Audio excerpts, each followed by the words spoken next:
Bonjour, bienvenue dans cette nouvelle édition du JT.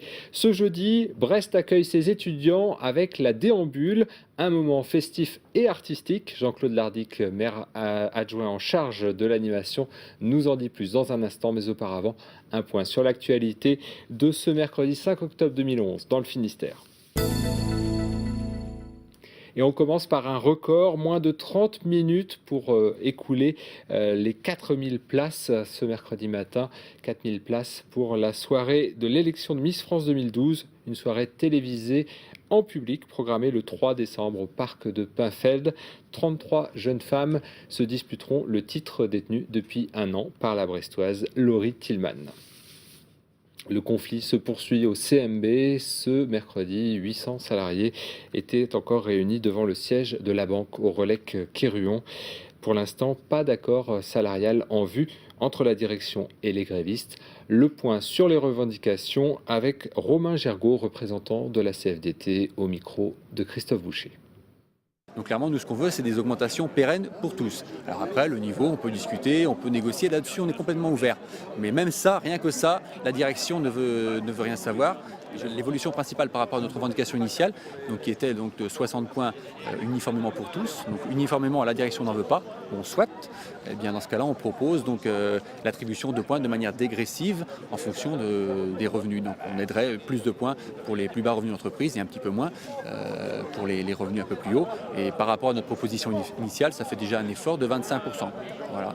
Et là encore, on peut faire jouer le curseur, comme on dit. Tant que la direction n'est pas ouverte au dialogue, ben on maintient notre position. Et tant qu'il y a la mobilisation qui est avec nous et derrière nous, parce qu'on ne fait rien sans nos collègues, ben on maintient le mouvement. Et s'il faut le reconduire la semaine prochaine, on le reconduira la semaine prochaine. Les gens, quand on discute avec eux, sont déterminés et motivés.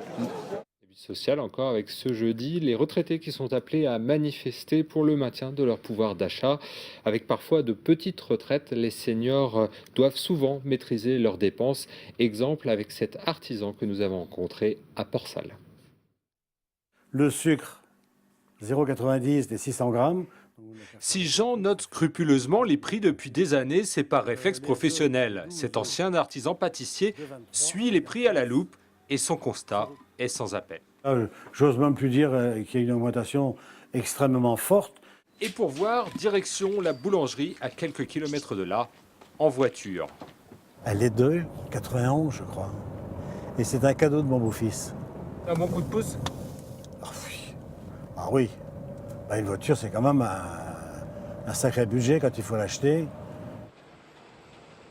En tant qu'ancien boulanger, Jean suit le prix du pain attentivement. Ça sera tout même, je vous dois. 85 centimes, s'il vous plaît. Voilà. 97. Merci. Voilà, j'ai pensé 85 centimes pour une baguette. Et vous pouvez constater ici sur le tableau des prix que la baguette s'affiche à 4,25 le kilo. Il y a énormément de prix qui ont vraiment grimpé carrément, quoi. Retour à la maison avec la pension de sa femme, le couple de Jean cumule 1 200 à 1 300 euros par mois. Lui a travaillé 45 ans. Et malgré sa situation, Jean n'ira pas manifester ce jeudi.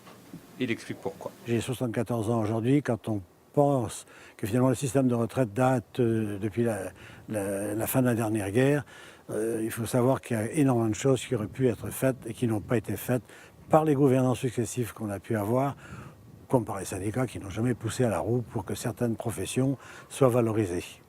Dans sa maison coquette, Jean ne se plaint pas. Mais ici, par goût et par économie, il aime à rappeler qu'il a fait beaucoup de choses de ses propres mains.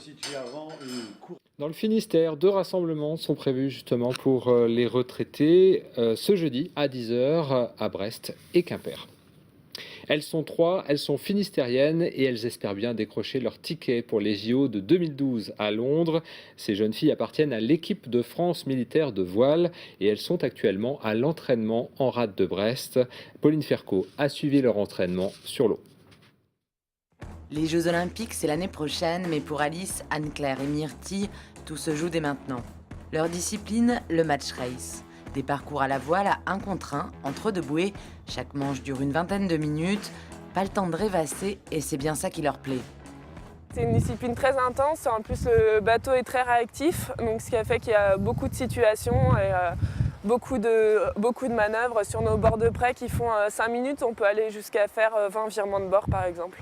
Et en même temps, ça demande plein de choses différentes à bord, c'est-à-dire de la rigueur, de la connaissance des règles de course et en même temps tout ce qui est la part de navigation classique qu'on retrouve dans les autres courses.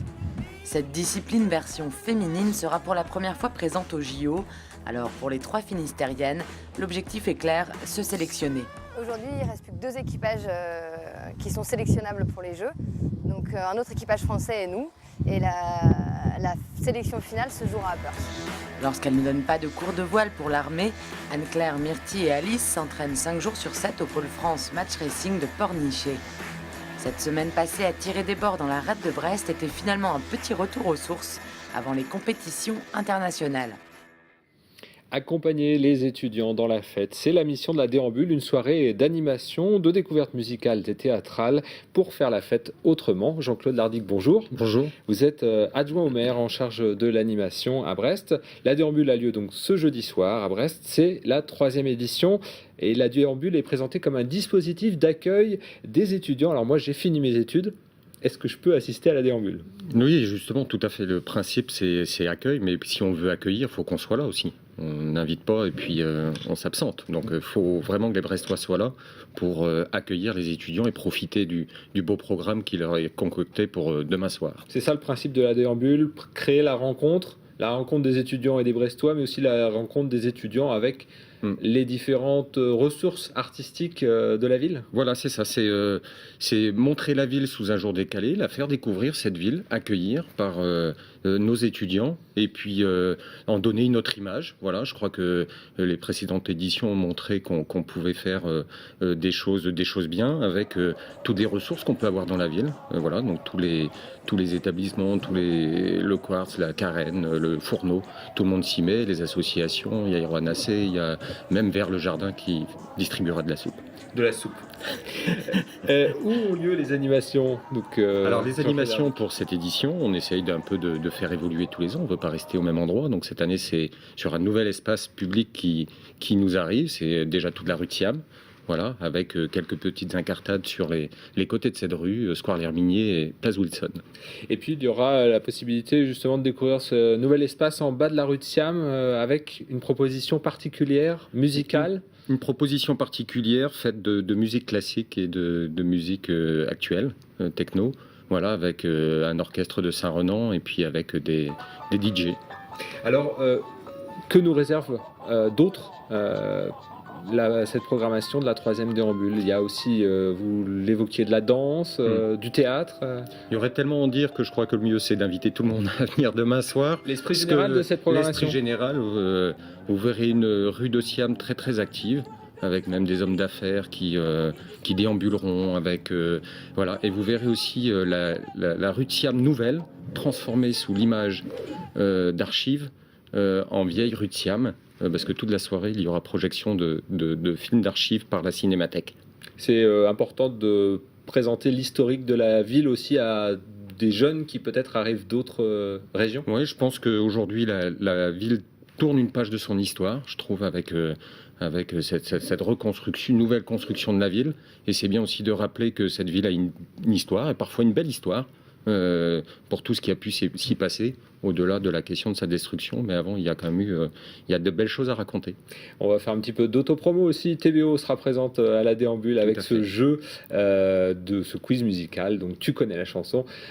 Comme l'année dernière, Erwan Lousseau sera donc sur scène, entouré, comme on le voit, très bien entouré, comme on le voit à l'instant. Est-ce que la Déambule, c'est pas aussi une opération de pédagogie pour les jeunes? C'est aussi une opération de pédagogie, comme sont toutes les animations que la ville fait, avec la médiation et de la prévention autour de l'alcoolisation excessive. Donc il y aura aussi 2 chalets avec une présence forte justement et de médiateurs et de gens autour de la prévention. Voilà, pour faire la fête autrement. Voilà. Donc on rappelle que la rue de Siam est ouverte à tous. Donc de 21h à minuit. Étudiants, de 21h à minuit, c'est gratuit? C'est gratuit, bon. Tout à fait. Allez, on peut s'y précipiter. Merci Jean-Claude Lardic d'être Merci. venu nous présenter cette 3e déambule. Donc c'est à partir de 21h ce jeudi, vous l'aurez compris. Merci de nous avoir suivis. On retrouve aussi sur TBO donc, ce jeu, hein, tu connais la chanson, ce sera diffusé ce vendredi. Pour nous, pour notre part, pardon, on se retrouve ce jeudi à partir de 18h15 pour un nouveau point sur l'actualité dans le Finistère. Merci beaucoup, bonne soirée.